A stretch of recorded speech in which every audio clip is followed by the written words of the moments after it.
السلام علیکم پیارے بچوں، آج ہم جماعت دہم کے برق اور برقی مقناطیسی اثر کے باب سے سائنسی وجوہات پر مبنی سوالات کو حل کریں گے۔ امتحان کے لحاظ سے آپ کو یہ سوالات اہم ثابت ہوں گے۔ تو دیکھیں گے بچوں، پہلا سوال، برقی بلب میں ٹنگسٹن کا تار استعمال کیا جاتا ہے، وجہ بتائیے۔ اور اس کا جواب ہوگا، ٹنگسٹن کے تار کا نقطۂ پگھلاؤ اور مزاحمت دونوں بہت زیادہ ہوتا ہے۔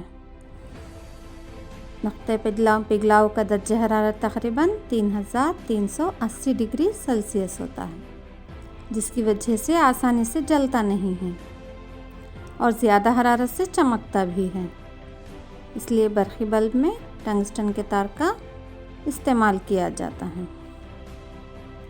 اب دوسرا سوال رہا، برقی استری اور برقی حرارتی آلات میں موصل کو خالص دھات کے بدلے بھت سے بنائے جاتے ہیں، کیوں؟ جواب ہے بچوں، بھتیں دراصل دو یا دو سے زیادہ دھاتیں اور ادھاتوں کا متجانس آمیزہ ہوتا ہے۔ دھاتوں کے مقابلے میں بھتیں زیادہ حرارت مہیا کرتی ہیں اور آسانی سے نہیں پگھلتی ہیں، اور بھتوں کی مزاحمت دھاتوں سے زیادہ ہوتی ہے۔ بھت اونچے درجہ حرارت پر جلدی تکثیر نہیں ہوتے، اس لیے انہیں عام طور پر حرارتی آلات جیسے برقی استری، برقی چولہے کا کوئل، ٹوسٹر وغیرہ بنانے کے لیے استعمال کیا جاتا ہے۔ اب تیسرا سوال دیکھیں گے، آگے بڑھیں گے۔ گھریلو برقی سرکٹ میں سلسلہ وار جوڑ کا نظام استعمال نہیں کیا جاتا، کیوں؟ جواب ہوگا اس کا، گھروں میں استعمال ہونے والے ہر ایک برقی اشیاء مختلف مزاحمت رکھنے والے ہوتے ہیں۔ اشیاء کو صحیح کام کرنے کے لیے مختلف مقدار کی برقی رو کی ضرورت ہوتی ہے، تو سلسلہ وار نظام میں جوڑنے پر ہر ایک کی مقدار کی برقی رو بہنے سے اشیاء خراب ہو جاتی ہیں اور ٹھیک کرنے کے لیے زیادہ وقت لگتا ہے۔ اس لیے گھروں میں استعمال ہونے والے برقی آلات کو متوازی جوڑ کے نظام سے جوڑا جاتا ہے، تاکہ سبھی آلات کو ان کے استعمال میں ہونے والی برقی رو کی مقدار حاصل ہو سکے۔ تو اس طرح سے چوتھا سوال یہ رہا، کسی تار کی مزاحمت اس کے کراس سیکشن کے رقبے کے ساتھ بدلتے رہتی ہے، کیوں؟ اوم کے کلیے کے مطابق تار کی مزاحمت کا انحصار تار کی لمبائی اور رقبے پر ہوتا ہے۔ اس لیے کسی موصل تار کی مزاحمت اس کے کراس سیکشن کے رقبے کے ساتھ معکوس تناسب میں ہوتی ہے۔ جب تار کا رقبہ زیادہ ہوتا ہے تو مزاحمت کم ہوتی ہے، اگر تار کا رقبہ کم ہوتا ہے تو مزاحمت زیادہ ہوتی ہے۔ زیادہ رقبہ رکھنے والے تار میں برقی چارجز کا گزر آسانی سے ہو جاتا ہے، جس کی وجہ سے مزاحمت کم ہوتی ہے۔ کم رقبہ والی تار میں برقی چارجز کا گزر مشکل ہونے سے مزاحمت بڑھتی ہے۔ اس لیے کسی موصل تار کی مزاحمت اس کے کراس سیکشن کے رقبے کے ساتھ معکوس تناسب رکھتی ہے۔ بڑھتے ہیں کوشچن نمبر 5 کی جانب۔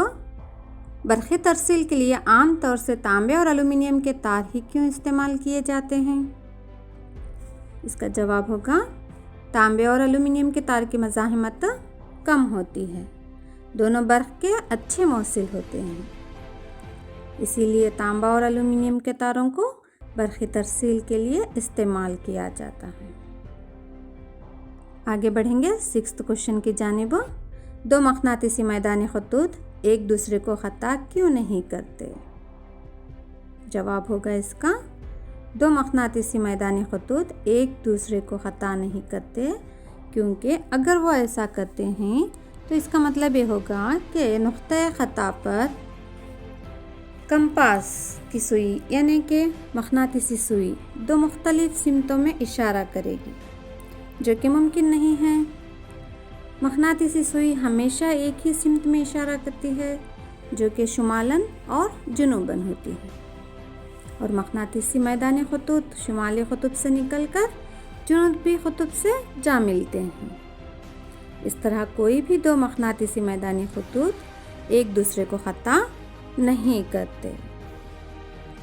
اب آتے ہیں 7ویں سوال کی جانب۔ دھاتی آلات کو ارتھ کرنا کیوں ضروری ہے؟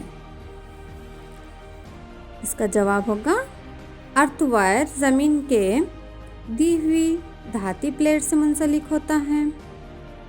یہ اس بات کو یقینی بناتا ہے کہ دھاتی جسم میں اگر برقی روح کارساز ہوتی ہے تو استعمال کرنے والے شخص کو جھٹکا نہ لگے۔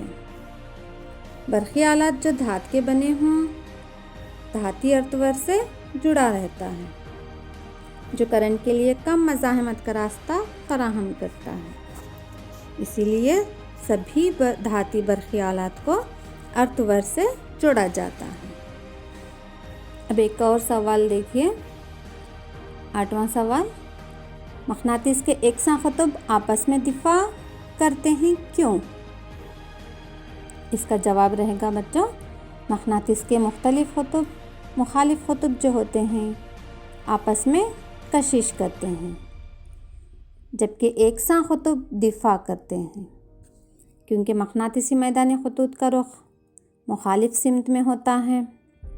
اگر مقناطیسی میدانی خطوط کا رخ ایک ہی سمت میں ہو تو مقناطیس کے مخالف قطب آپس میں کشش کرتے ہیں، جیسے کہ شمالاً جنوباً قطب آپس میں کشش کرتے ہیں اور شمالاً قطب آپس میں دفاع کرتے ہیں، اسی طرح سے جنوباً قطب بھی آپس میں دفاع کرتے ہیں۔